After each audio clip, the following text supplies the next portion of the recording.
Swerteng umaga po mga ka-STL natin sa Bulacan. Narito na po ang mga numerong nanalo sa STL Bulacan ngayong umagang ito, April 14, 2026, 11 a.m. First draw result. Yan, kitang-kita nyo na po sa screen ng yung cellphone ng mga numerong nanalo ngayong umagang ito sa STL Bulacan. In exact order po yan.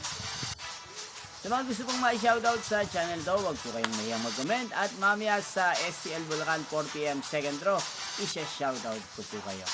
Ano nga bang magandang tayan ngayon sa STL Bulacan?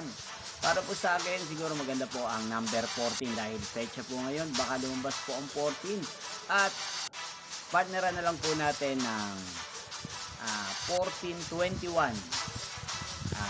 Maganda rin po ang 5. Partneran po natin ang 5 ng 19.